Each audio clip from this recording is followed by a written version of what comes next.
എല്ലാവർക്കും പുതിയ വീഡിയോയിലേക്ക് സ്വാഗതം. ഇന്ന് 8ാം ക്ലാസ്സിലെ പാഠഭാഗമാണ് നമ്മൾ ഡിസ്കസ് ചെയ്യുന്നത്. 7ാം ക്ലാസ്സിലൊക്കെ നിങ്ങൾ ബേസിക് സയൻസ് പഠിച്ചതുപോലെ തന്നെയാണ് 8ാം ക്ലാസ്സിലും വരുന്നത്. പക്ഷെ 8ാം ക്ലാസ്സിൽ ഒരു പ്രത്യേകത എന്ന് പറയുന്നത് ഈ ബേസിക് സയൻസിന് തന്നെ 3 കാറ്റഗറി ആക്കി തിരിച്ചിട്ടുണ്ട്. പക്ഷെ ഒരു ടെക്സ്റ്റ് ബുക്ക് തന്നെയാണ് 3 കാറ്റഗറി ഉള്ളത്. ഫിസിക്സ്, കെമിസ്ട്രി, ബയോളജി എന്നീ 3 ഭാഗങ്ങളിലായിട്ടാണ് നിങ്ങൾ ഇന്ന് ചാപ്റ്റേഴ്സ് പഠിക്കാൻ പോകുന്നത്. ഒന്നാമത് കെമിസ്ട്രിയിലെയാണ് ഞാൻ ഇന്ന് ഡിസ്കസ് ചെയ്യുന്നത്. കെമിസ്ട്രിയിലെ ഒന്നാമത്തെ ചാപ്റ്റർ എന്ന് പറയുന്നത് നിങ്ങളുടെ text book basic science text ബുക്കിലെ 4ാമത്തെ ചാപ്റ്ററാണ് കെമിസ്ട്രിയിൽ ഒന്നാമത്തെ ചാപ്റ്റർ ആയിട്ട് വരുന്നത്. അത് പ്രോപ്പർട്ടീസ് ഓഫ് മാറ്റർ, 4ാമത്തെ ചാപ്റ്ററായ പ്രോപ്പർട്ടീസ് ഓഫ് മാറ്ററിലെ ഫസ്റ്റ് ഭാഗമാണ് നമ്മൾ ഇന്ന് ഡിസ്കസ് ചെയ്യാൻ പോകുന്നത്. നിങ്ങളുടെ ടെക്സ്റ്റ് ബുക്കിൽ കുറച്ച് പിക്ചേഴ്സ്, ഒരു പിക്ചർ തന്നിട്ടുണ്ട് അല്ലേ, കുറച്ച് സാധനങ്ങളുടെ പിക്ചർ തന്നിട്ടുണ്ട്. അതിൽ എന്തൊക്കെയാണ് കാണുന്നത് എന്നുള്ളത് നിങ്ങളൊന്ന് ലിസ്റ്റ് ഔട്ട് ചെയ്ത് നോക്കുക. ഓക്കെ, ടെക്സ്റ്റ് ബുക്കിൽ എന്തൊക്കെയാണുള്ളത്? ടെക്സ്റ്റ് ബുക്കിൽ ഒരു ഇൻസ്ട്രുമെന്റ് ബോക്സ് ഉണ്ട് അല്ലേ, ഇൻസ്ട്രുമെന്റ് ബോക്സ്. പിന്നെ ഒരു ഗ്ലാസ് ഉണ്ട്, 2 ഗ്ലാസ്. പിന്നെന്താ ഉള്ളത്? വാട്ടർ അല്ലേ, ആ ഗ്ലാസ്സിൽ വെള്ളമുണ്ട്, അപ്പോൾ വാട്ടർ. പിന്നെന്താ ഉള്ളത്? ബലൂൺ. പിന്നെ ബലൂണ് വീർപ്പിക്കാത്ത ബലൂണാണോ? അല്ല, ഊതി നിറച്ച ബലൂണാണ് അല്ലേ. അപ്പം അതിൻ്റെ ഉള്ളിൽ എന്താ ഉണ്ടാവുക? എയർ അല്ലേ. അപ്പം air in balloon, air in balloon. പിന്നെ എന്തൊക്കെയാണുള്ളത്? പെൻസിൽ. അപ്പോൾ ഒന്ന് ഇൻസ്ട്രുമെന്റ്. ഇനിയും കുറച്ച് കാര്യങ്ങളൊക്കെ ഉണ്ട്, പക്ഷെ നമുക്ക് ഇത്രയും കാര്യങ്ങൾ വെച്ചിട്ട് ഡിസ്കസ് ചെയ്യാം. ഏതൊക്കെ അവസ്ഥകളിലാണ് സ്ഥിതി ചെയ്യുന്നത്, നിങ്ങൾക്ക് ഏതൊക്കെ ഒരു മാറ്റർ എന്തൊക്കെ അവസ്ഥയിലാണ് ഉള്ളതെന്ന് അറിയാം. ഏതൊക്കെയാണ്? ഖരം, ദ്രാവകം, വാതകം. 3 അവസ്ഥകളെ കുറിച്ച് നിങ്ങൾ പഠിച്ചിട്ടുണ്ട്. Solid, liquid and gas. അപ്പം ഇവിടെ തന്നിട്ടുള്ള പദാർത്ഥങ്ങൾ ഏതൊക്കെ അവസ്ഥയിലുള്ളതാണെന്നൊന്ന് പറഞ്ഞേ. ഇൻസ്ട്രുമെന്റ് ബോക്സ് ഏതാണ്? സോളിഡ് ആണ് അല്ലേ, അത് ഖരാവസ്ഥയിലാണുള്ളത്. ഗ്ലാസ് എന്താണ്? സോളിഡ് അല്ലേ, അത് ഖരാവസ്ഥയിലാണ്. വാട്ടർ എന്താണ്? ലിക്വിഡ് അല്ലേ, ദ്രാവകാവസ്ഥയിലാണ് വാട്ടർ ഉള്ളത്, ഇത് ലിക്വിഡ്. പിന്നെ ബലൂൺ എന്താണ്? സോളിഡ് ആണ്, ഖരാവസ്ഥയിലാണ് ഉള്ളത്.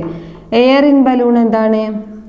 ഗ്യാസ് അല്ലേ, വാതകാവസ്ഥയിലാണുള്ളത്. എയർ എന്ന് പറയുന്നത് വാതകാവസ്ഥയിലാണ്, എയർ ഇൻ ബലൂൺ എന്ന് പറയുന്നത് വാതകാവസ്ഥയാണ്, ഗ്യാസ്.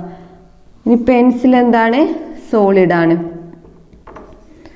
അപ്പൊ നിങ്ങൾക്ക് ഇതേപോലെ നമുക്ക് ചുറ്റുമുള്ള വസ്തുക്കളെയൊക്കെ ഖരം, ദ്രാവകം, വാതകം അല്ലെങ്കിൽ സോളിഡ്, ലിക്വിഡ്, ഗ്യാസ് എന്നിങ്ങനെ 3 കാറ്റഗറിയിലാക്കി തിരിക്കാൻ പറ്റും.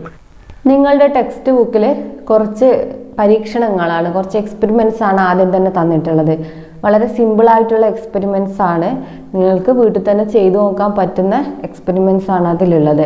അപ്പോൾ ഒന്നാമത്തെ എക്സ്പെരിമെന്റ് എന്ന് പറയുന്നത് ഒരു പാത്രത്തിൽ വെള്ളം എടുത്തിട്ടുണ്ട് അല്ലേ. നിങ്ങളൊരു ഗ്ലാസ്സിൽ വെള്ളം എടുക്കുക, എന്നിട്ട് അതിലൊരു കല്ല് കെട്ടിത്താത്തുക. കല്ല് കെട്ടിത്താഴ്ത്തുമ്പോൾ എന്താണ് നിരീക്ഷിക്കുന്നത്? വെള്ളത്തിന്റെ നിരപ്പ്, ജലനിരപ്പ്, വാട്ടർ ലെവൽ ഇൻക്രീസ് ചെയ്യും അല്ലേ. ആദ്യം ഉള്ളതുപോലെയാണ് ഉണ്ടാവുക, കുറച്ചുകൂടി ഒന്ന് പൊങ്ങി വരും അല്ലേ, അതല്ലേ. Water level increases, water level increases. ഏത് പരീക്ഷണമായിരുന്നു? സ്റ്റോണിന്റെ എക്സ്പെരിമെന്റ് അല്ലേ, കല്ല് കെട്ടിത്താഴ്ത്തുമ്പോഴുള്ള എക്സ്പെരിമെന്റ്. അടുത്തൊരു എക്സ്പെരിമെന്റ്, 2ാമത്തെ എക്സ്പെരിമെന്റ് തന്നിട്ടുള്ളത്, അതും നിങ്ങൾക്ക് ചെയ്തു നോക്കാവുന്നതേ ഉള്ളൂ. അപ്പം ഒരു പാത്രത്തിൽ വെള്ളം തന്നിട്ടുണ്ട്, വെള്ളം എടുക്കുക, എന്നിട്ട് അതിന് ശേഷം ഒരു ഡ്രൈ ആയിട്ടുള്ള ഒരു പാത്രം, വേറൊരു ഗ്ലാസ്, ഡ്രൈ ആയിട്ടുള്ള ഒരു ഗ്ലാസ് എടുക്കുക, എന്നിട്ട് അത് ആ വെള്ളത്തിലേക്ക് ഇങ്ങനെ താഴ്ത്തി വെക്കുക, പ്രസ് ചെയ്ത് കൊടുക്കുക. അപ്പോൾ നിങ്ങൾക്ക് കുറച്ച് ബലം പ്രയോഗിക്കേണ്ടി വരും അത് പ്രസ് ചെയ്യുമ്പോൾ. ഡ്രൈ ആയിട്ടുള്ള ഗ്ലാസ് ആയിരിക്കണം. അപ്പം അതങ്ങനെ പ്രസ് ചെയ്യുമ്പോൾ എന്താ സംഭവിക്കുക? എഗെയിൻ വാട്ടർ ലെവൽ ഇൻക്രീസ് ചെയ്യും അല്ലേ. അപ്പോൾ വാട്ടർ ലെവൽ ഇൻക്രീസസ്, അവിടെ എന്താ സംഭവിക്കുന്നത്? Water level increases.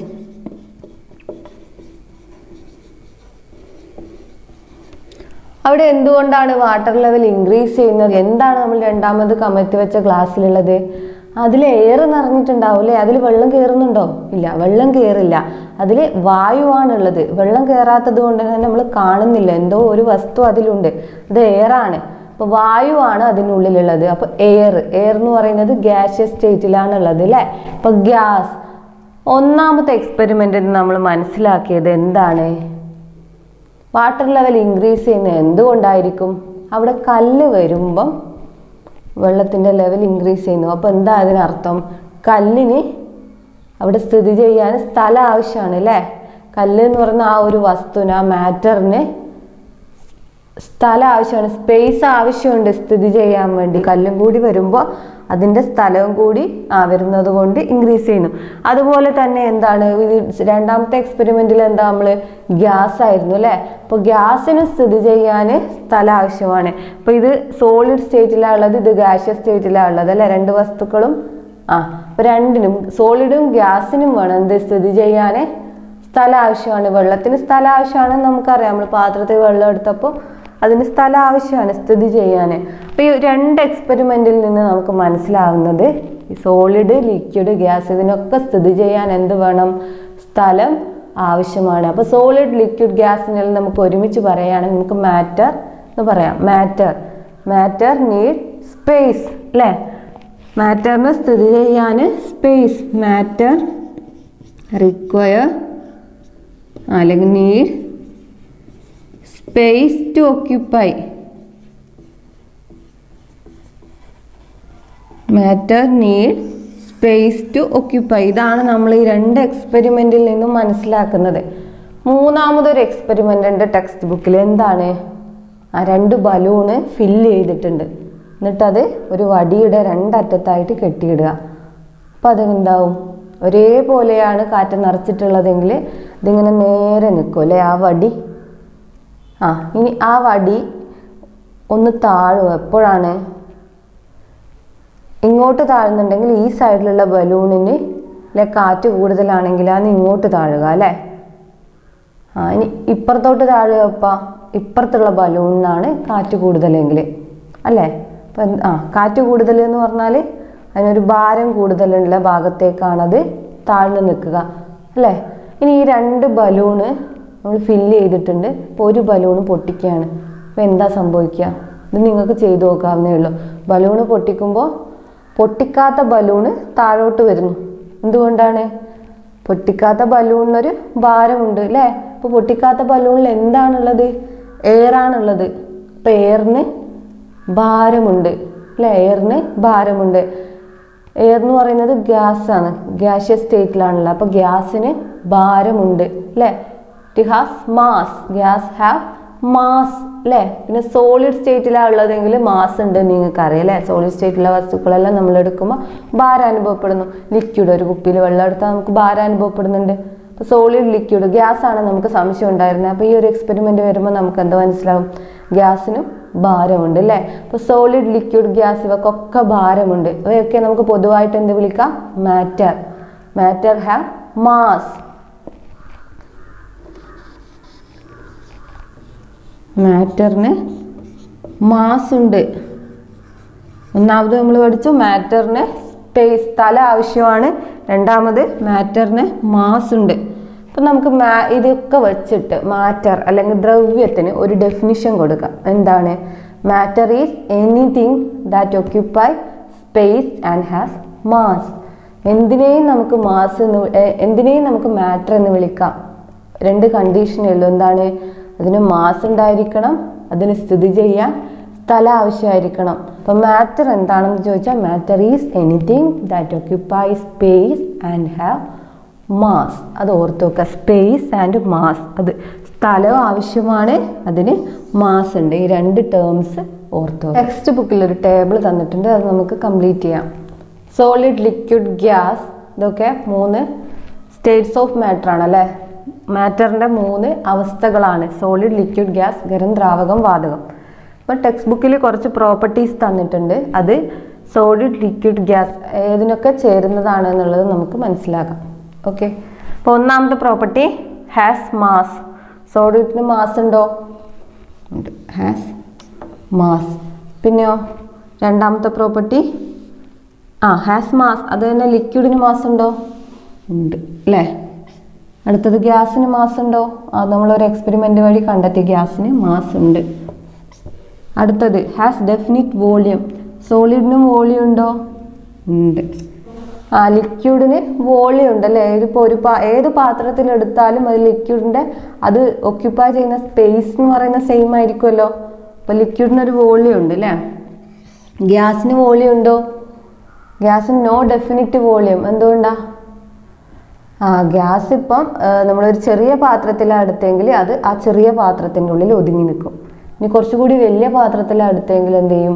അതിങ്ങനെ അതിൽ വ്യാപിച്ച് നിൽക്കും. പിന്നെ അതിലും വലുതാണെങ്കിൽ അതിലും വ്യാപിച്ച് നിൽക്കും. അപ്പോൾ വോളിയം എന്ന് പറയുന്നത് മാറിക്കൊണ്ടിരിക്കും അല്ലേ? ഒരു നിശ്ചിത അളവ് ഗ്യാസ് തന്നെ വേറെ വേറെ കണ്ടെയ്നേഴ്സിൽ എടുക്കുകയാണെങ്കിൽ അതിൻ്റെ വോളിയം എന്ന് പറയുന്നത് വ്യത്യാസമായിരിക്കും. അപ്പോൾ അതിന് ഡെഫിനിറ്റ് വോളിയം ഇല്ല, മാറിക്കൊണ്ടിരിക്കും. അങ്ങനെ ഗ്യാസ് ഇങ്ങനെ വ്യാപിക്കുകയാണ് ചെയ്യുന്നത്. ഓക്കെ, അപ്പം no definite volume. No definite volume.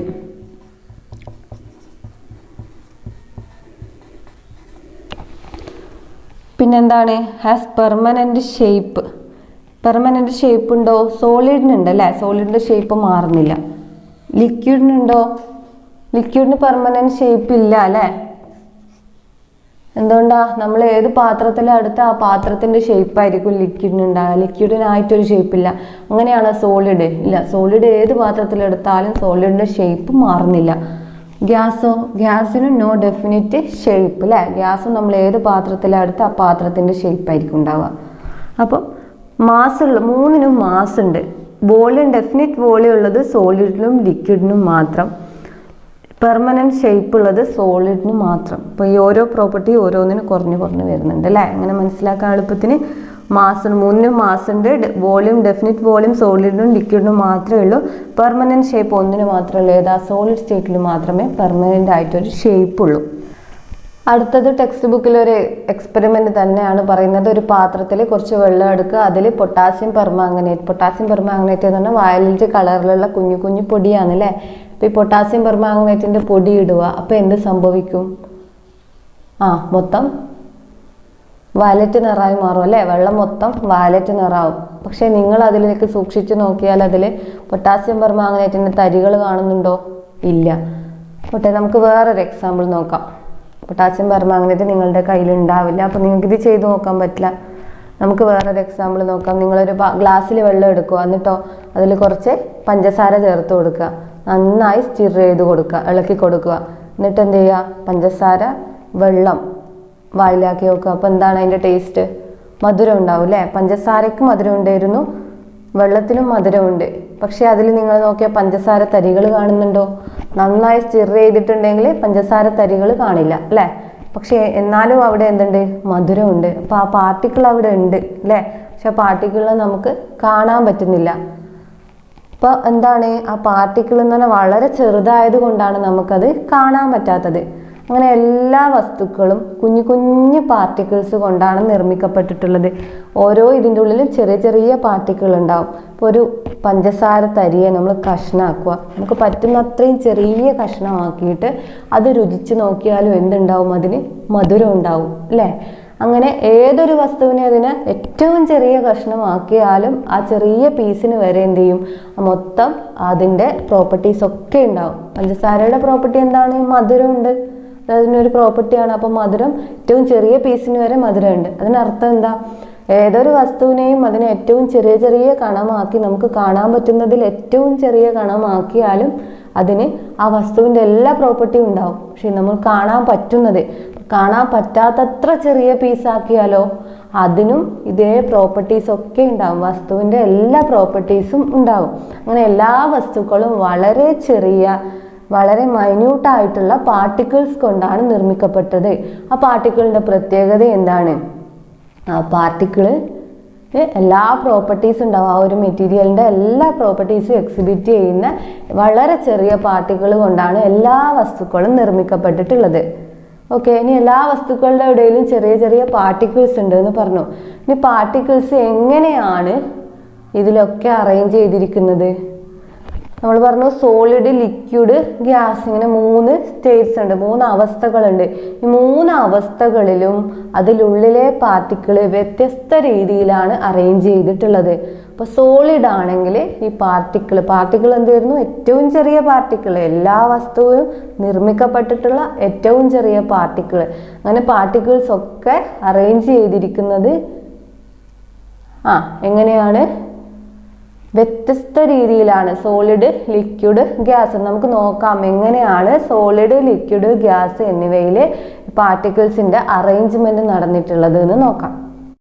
അപ്പൊ സോളിഡ്, ലിക്വിഡ്, ഗ്യാസ്, ഇവിടെ എന്താ കാണുന്നത്? സോളിഡ് ആണെങ്കിൽ ആ പാർട്ടിക്കിൾസ് ഒക്കെ എങ്ങനെയാ കാണപ്പെടുന്നത്? വളരെ അടുത്താണ് സ്ഥിതി ചെയ്യുന്നത് അല്ലേ? സോളിഡ്സിൽ വളരെ അടുത്താണ് സ്ഥിതി ചെയ്യുന്നത്. ലിക്വിഡ് ആണെങ്കിലോ കുറച്ച് അകലെയാണ് സ്ഥിതി ചെയ്യുന്നത്. സോളിഡിനെ കമ്പയർ ചെയ്യുമ്പോൾ പാർട്ടിക്കിൾസ് എന്ന് പറയുന്നത് ദൂരെയാണ് അല്ലേ?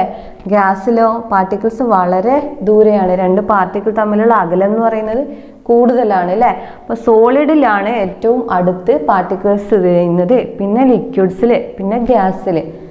അപ്പോൾ അകലെയാണ് സ്ഥിതി ചെയ്യുന്നത്. അതുപോലെ തന്നെ ഇതിന് എങ്ങനെയാണ് ചലിക്കാൻ പറ്റുക? ഈ ഓരോ പാർട്ടിക്കിൾസിൻ്റെയും മൂവ്മെൻറ്റ്സ് എങ്ങനെയായിരിക്കും?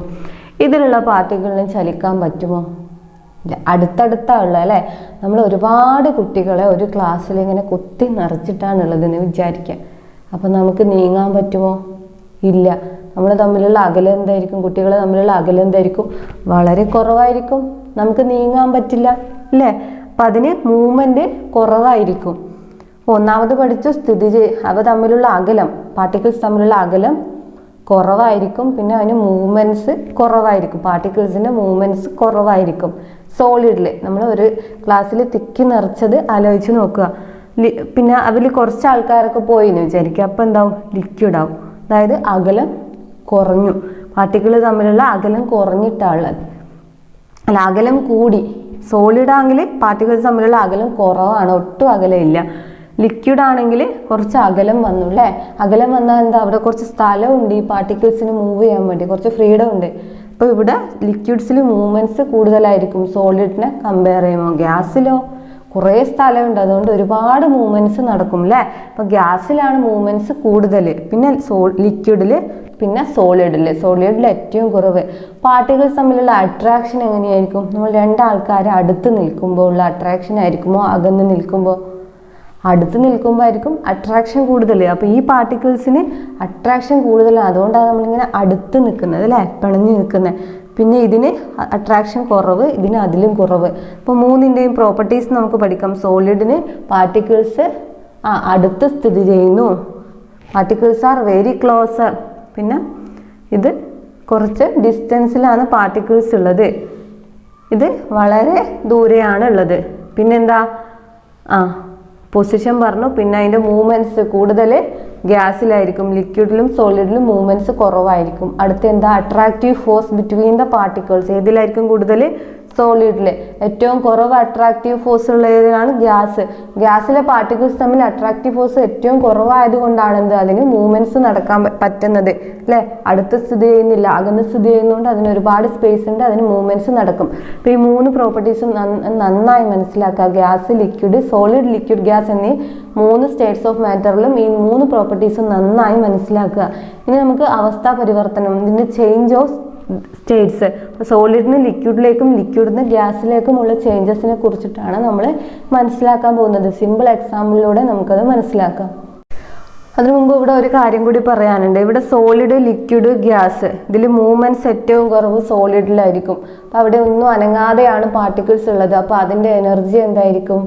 എനർജി കുറവായിരിക്കും. അപ്പോൾ ഇതിൽ ഏതിനാണ് എനർജി കൂടുതലുള്ളത്?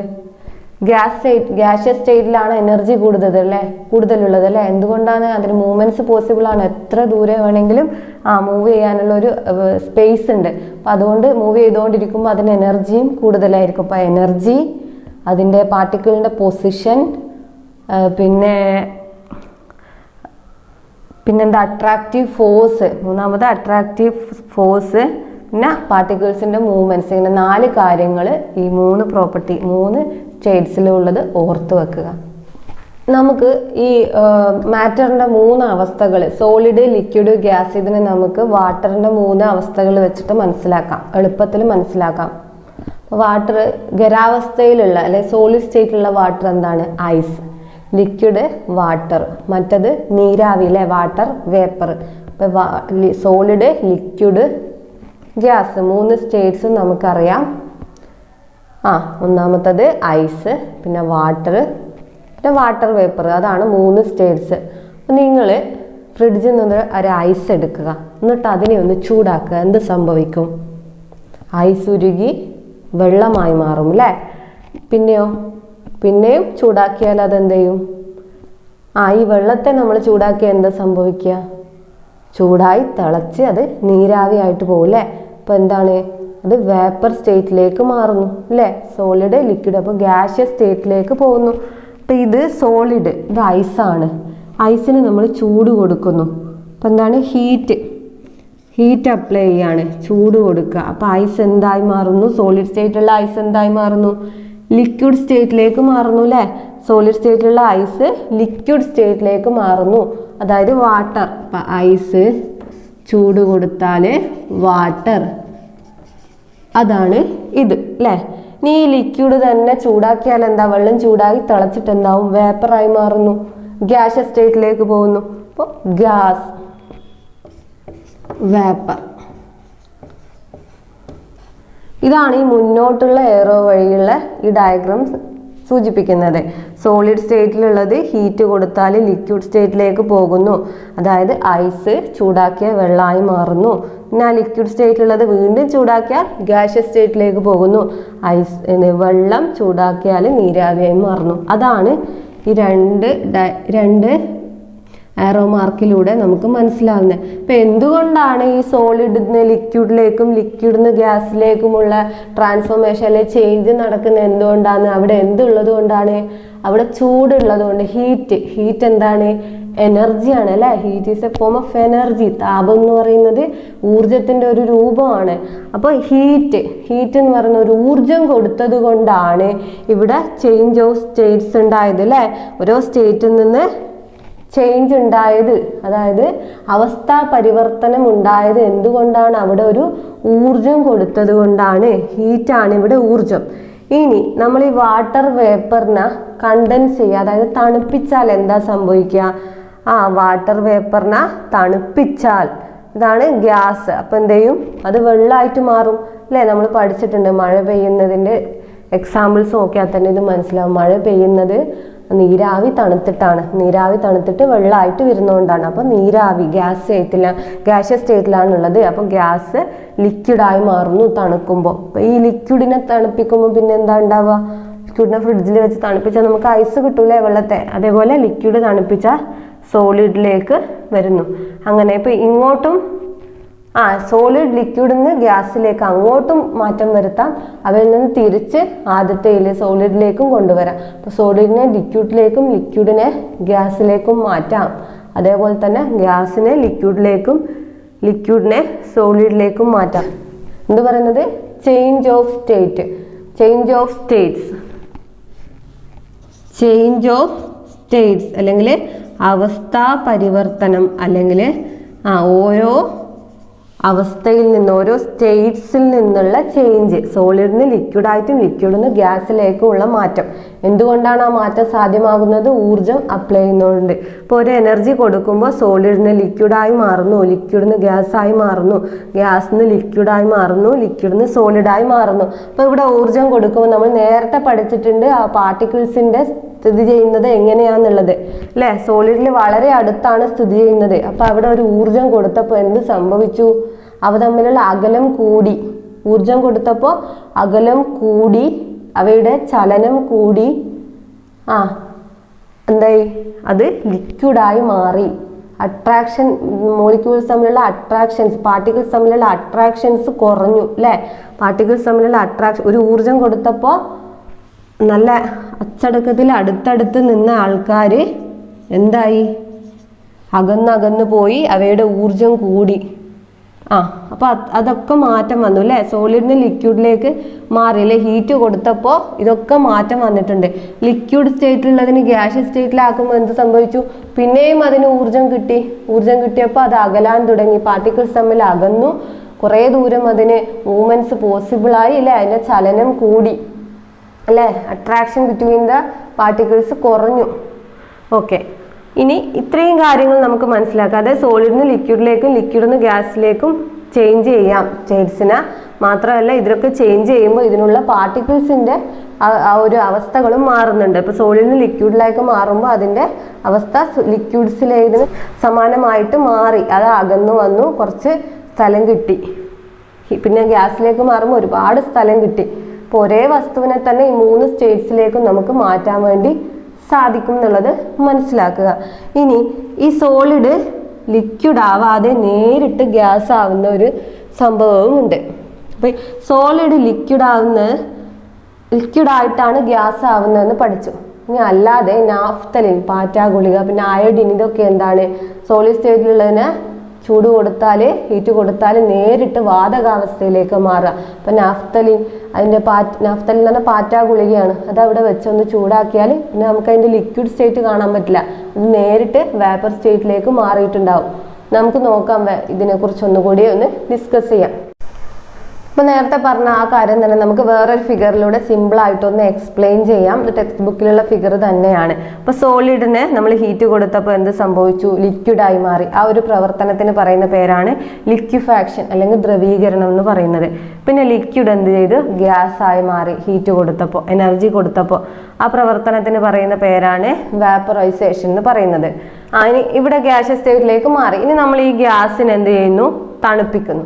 അപ്പൊ ഗ്യാസിനെ തണുപ്പിക്കുമ്പോൾ എന്ത് സംഭവിക്കും? ആ പ്രവർത്തനത്തിന് പറയുന്ന പേരാണ് കണ്ടൻസേഷൻ. അപ്പൊ അത് ലിക്വിഡായിട്ട് മാറുന്നു. പിന്നെ ലിക്വിഡിനെ നമ്മൾ എന്ത് ചെയ്യുന്നു? തണുപ്പിക്കുമ്പോൾ അത് വീണ്ടും സോളിഡ് ആയിട്ട് മാറുന്നു. അതിന് പറയുന്ന പേരാണ് സോളിഡിഫിക്കേഷൻ. ഏറോ മാർക്കിന്റെ ഡയറക്ഷൻ നോക്കുക. ലിക്വിഡിൽ നിന്ന് സോളിഡ്, സോളിഡിഫിക്കേഷൻ. ഗ്യാസിൽ നിന്ന് ലിക്വിഡ്, കണ്ടൻസേഷൻ. നമ്മൾ നേരത്തെ പറഞ്ഞു, ചില വസ്തുക്കള് നേരിട്ട് ഖരാവസ്ഥയിൽ നിന്നും വാതകാവസ്ഥയിലേക്ക് പോകും, അല്ലെങ്കിൽ സോളിഡ് സ്റ്റേറ്റിൽ നിന്ന് ഗ്യാഷ്യസ് സ്റ്റേറ്റിലേക്ക് പോകും. അതിന് പറയുന്ന പേരാണ് സബ്ലിമേഷൻ. സോളിഡ് ടു ഗ്യാസ് നേരിട്ട് പോകുന്നു. ലിക്വിഡ് എന്ന് പറയുന്ന സ്റ്റേറ്റ് ഇല്ല, അതായത് ദ്രാവകാവസ്ഥ ഇല്ല, ഖരാവസ്ഥയിൽ നിന്ന് വാതകത്തിലേക്ക്. അതിന് പറയുന്ന പേരാണ് സബ്ലിമേഷൻ അല്ലെങ്കിൽ ഉത്പതനം. സബ്ലിമേഷൻ അല്ലെങ്കിൽ ഉത്പതനം. Solid to gas. നമ്മൾ നേരത്തെ പറഞ്ഞു പാറ്റ ഗുളിക, നാഫ്തലിന് അല്ലെങ്കിൽ അയോഡിൻ, ഇതൊക്കെ നമ്മൾ ചൂടാക്കിയാൽ സോളിഡിൽ നിന്ന് നമുക്ക് നേരെ വേപ്പേഴ്സ് മാത്രമേ, അതായത് ഗ്യാസ് സ്റ്റേറ്റ് മാത്രമേ കാണാൻ പറ്റുള്ളൂ. അതിൽ ലിക്വിഡ് സ്റ്റേറ്റ് ഇല്ല, അതായത് രണ്ടാമത്തെ സ്റ്റേറ്റ് ഇല്ല, ലിക്വിഡ് ഇല്ല, നേരിട്ട് ഗ്യാസ് ആയിട്ട് മാറുന്നു. അതാണ് സബ്ലിമേഷൻ. ഈ ഗ്യാസിനെ നമ്മൾ കണ്ടൻസ് ചെയ്താൽ, നേരെ തണുപ്പിച്ചാൽ എന്ത് സംഭവിക്കും? സോളിഡിലേക്ക് മാറും. അതിന്റെ പേരാണ് സോളിഡിഫിക്കേഷൻ. ഇതാ സോളിഡ് നേരിട്ട് ഗ്യാസായി മാറുന്നു, സബ്ലിമേഷൻ. ആ ഗ്യാസ് തണുപ്പിക്കുമ്പം, അത്തരം വസ്തുക്കളിൽ ആ ഗ്യാസ് തണുപ്പിക്കുമ്പോൾ സോളിഡായിട്ട് മാറുന്നു. അതിന് പറയുന്നതാണ് സോളിഡിഫിക്കേഷൻ എന്ന് പറയുന്നത്. സോളിഡിഫിക്കേഷൻ. അപ്പം ഇത്രയും കാര്യങ്ങൾ മനസ്സിലാക്കുക. സബ്ലിമേഷൻ ഒരു വ്യത്യാസം ഉള്ളതാണ്. എന്താണ്? സോളിഡ് ടു ഗ്യാസ് ആണ്. അത് ഏതൊക്കെ വസ്തുക്കളാണ്? നാഫ്തലിനും അയോഡിനും. അത് സബ്ലിമേഷൻ കാണിക്കുന്നു. ബാക്കിയൊക്കെ ലിക്വിഫാക്ഷൻ നടന്ന് വേപ്പറൈസേഷൻ നടന്നിട്ടാണ് ഗ്യാസ് ആവുന്നത്. മറ്റത് നേരിട്ട് സബ്ലിമേഷൻ എന്ന് പറഞ്ഞ പ്രോസസ്സിലൂടെ ഗ്യാസ് ആയി മാറുന്നു. അപ്പൊ ഈ ബുക്കിൽ ഒരു ടേബിൾ തന്നിട്ടുണ്ട്. അപ്പൊ അതിൽ കുറച്ച് കാര്യങ്ങളുണ്ട്, അത് നമുക്ക് നോക്കാം. ഒന്നാമത് മൂവ്മെന്റ് ഓഫ് പാർട്ടിക്കിൾസ്. അതിന്റെ മുകളിലുള്ളത് when solid changes into liquid. Solid ലിക്വിഡിലേക്ക് മാറുമ്പോൾ മൂവ്മെന്റ്സ് ഓഫ് പാർട്ടിക്കിൾസിന് എന്ത് സംഭവിക്കും? ഇൻക്രീസസ് അല്ലെ, നമ്മൾ നേരത്തെ പറഞ്ഞത് തന്നെയാണ്, അതുകൊണ്ടാണ് ഒന്നുകൂടി ഡിസ്കസ് ചെയ്യാത്തത്. പിന്നെ liquid changes into gas, എന്ത് സംഭവിക്കും? Movement of particles increases. When gas changes into liquid, movements of പാർട്ടിക്കിൾസിന് എന്ത് സംഭവിക്കും? ഗ്യാസ് എന്ന് ലിക്വിഡിലേക്കാണ്, കുറയുന്നു അല്ലെ, അടുത്ത് വരും പാർട്ടിക്കിൾസ്, മൂവ്മെന്റ്സ് കുറയും. When solid changes into gas, പിന്നെയും കുറയാണ് ചെയ്യുക അല്ലെ. Solid changes into gas എന്ന് പറയുമ്പോൾ സോളിഡ് സ്റ്റേറ്റിൽ നിന്ന് ഗ്യാസ് സ്റ്റേറ്റിലേക്ക് പോകുന്നു. അപ്പോൾ മൂവ്മെന്റ്സ് ഓഫ് പാർട്ടിക്കിൾസ് ഇൻക്രീസ് ചെയ്യുന്നു അല്ലെ. സോളിഡിൽ നിന്ന് ഗ്യാസിലേക്ക് പോകുമ്പോൾ ഇൻക്രീസ് ചെയ്യുന്നു. ഗ്യാസിന് സോളിഡിലേക്കാണ് വരുന്നതെങ്കിൽ മൂവ്മെന്റ് ഓഫ് പാർട്ടിക്കിൾസ് കുറയുമായിരുന്നു. അടുത്തത് ഡിസ്റ്റൻസ് ബിറ്റ്വീൻ പാർട്ടിക്കിൾ. അടുത്ത പ്രോപ്പർട്ടി ഡിസ്റ്റൻസ് ബിറ്റ്വീൻ പാർട്ടിക്കിൾ. അത് solid changes into liquid. സോളിഡിൽ നിന്ന് ലിക്വിഡിലേക്ക് മാറുകയാണ്. അപ്പൊ എന്താ സംഭവിക്കാം? Distance between particle increases. Liquid changes into gas. ലിക്വിഡിൽ നിന്ന് ഗ്യാസിലേക്ക് മാറുമ്പം distance between particle increases. Gas changes into liquid. Distance between particle decreases. അല്ലെ, ലിക്വിഡിൽ കുറവാണ്. When solid changes into gas distance between particle increases. വലിയൊരു increase തന്നെ ഉണ്ടാവും അല്ലെ, സോളിഡ് നിന്ന് ഗ്യാസിലേക്ക് മാറുമ്പോൾ ഡിസ്റ്റൻസ് ബിറ്റ്വീൻ പാർട്ടിക്കിൾസ് തമ്മിലുള്ള അകലം. അടുത്തത് attraction between particle. Solid changes into liquid. Attraction between particle എന്തായിരിക്കും? സോളിഡ് ടു ലിക്വിഡ് ആണ് മാറുന്നത്. അട്രാക്ഷൻ എന്ന് പറയുന്നത് കുറയും. When liquid changes into gas attraction എന്ത് സംഭവിക്കും? കുറയുന്നു. When gas changes into liquid attraction എന്ത് സംഭവിക്കും? കൂടുന്നു അല്ലെ. ഗ്യാസിന് ലിക്വിഡിലേക്കാണ്, ഗ്യാസിലുള്ളതിനേക്കാൾ അടുത്താണ് ലിക്വിഡിലുള്ളത്, അതുകൊണ്ട് അട്രാക്ഷൻ കൂടുന്നു. When solid changes into gas attraction എന്ന് പറഞ്ഞാൽ വളരെ കുറയും അല്ലെ. സോളിഡിൽ നിന്ന് ലിക്വിഡിലേക്കാണ് മാറുന്നത്, അട്രാക്ഷൻ കുറയുന്നു. എന്തുകൊണ്ട്? ആ പാർട്ടിക്കിൾസ് അകന്ന് സ്ഥിതി ചെയ്യുന്നത് കൊണ്ട്. അടുത്തത് energy of particles. Energy of particles when solid changes into liquid energy എന്താവും? ഇൻക്രീസ് ചെയ്യുന്നുണ്ട് അല്ലേ. സോളിഡിലുള്ളതിനേക്കാൾ എനർജി ഉണ്ട് ഇതിന് ലിക്വിഡിലുള്ളതിനേക്കാൾ എനർജി ഉണ്ട് ഗ്യാസിന്. അപ്പൊ energy of particle increases when liquid changes into gas.